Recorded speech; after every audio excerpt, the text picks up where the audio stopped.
Hello friends, welcome to my channel. তোমরা কেমন আছো? আশা করি তোমরা সবাই ভালো আছো। আমিও খুব ভালো আছি। দেখো, আমি এখানে বেগুন নিয়ে চলে এসেছি। এবার বেগুন দিয়ে কী বানাচ্ছি সেটা তোমরা দেখতেই পাবে। সন্ধে হয়ে গেছে, সন্ধেবেলা মনে হচ্ছে কী খাওয়া যায়, তাই ভাবলাম দুটো মুড়ি খাবো। মুড়ি তো শুধু খাওয়া যাবে না, যার জন্য বেগুন নিয়ে চলে এসেছি। বেগুনই ভাজবো।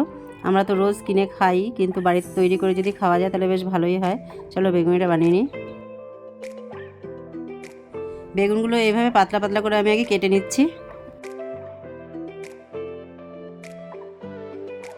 এখানে দেখো, আমি একটা বাটির মধ্যে বেসন নিয়ে নিচ্ছি, দিয়ে দিচ্ছি স্বাদ মতো লবণ, আর দিয়ে দিচ্ছি 2 চামচ চালের গুঁড়ো।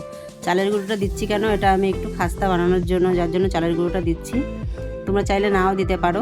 চালের গুঁড়ো দিয়ে দেখবা বেগুনি ভাজলে, যে কোনো ভাজা ভাজলে একটু মচমচা হয়, সেই জন্য আমি চালের গুঁড়োটা ব্যবহার করছি। দিয়ে দিচ্ছি।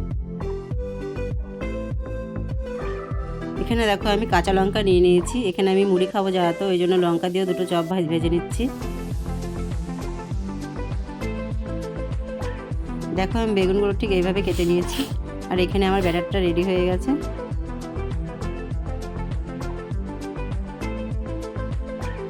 বেগুনগুলো আমি ব্যাটারের মধ্যে ডুবিয়ে রাখছি।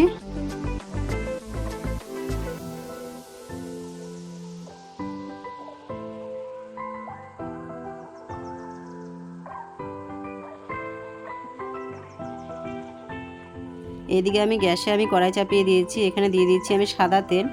এবার একটা একটা করে আমি বেগুনিগুলো সব ভেজে নেব।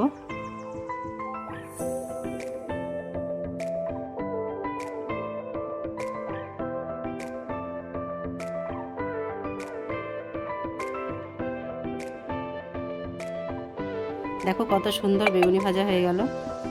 প্রত্যেকটা বেগুনিগুলো আমি এভাবে ভেজে নেব।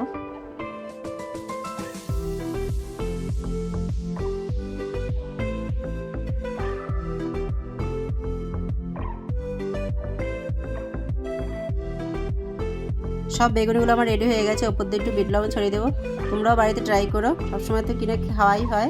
তাহলে চলো, ভিডিওটা আর বড় করছি না। ভিডিও যদি তোমাদের ভালো লাগে থাকে লাইক করে শেয়ার করে দিও। আবার নেক্সট ভিডিও। তোমরা সবাই ভালো থেকো।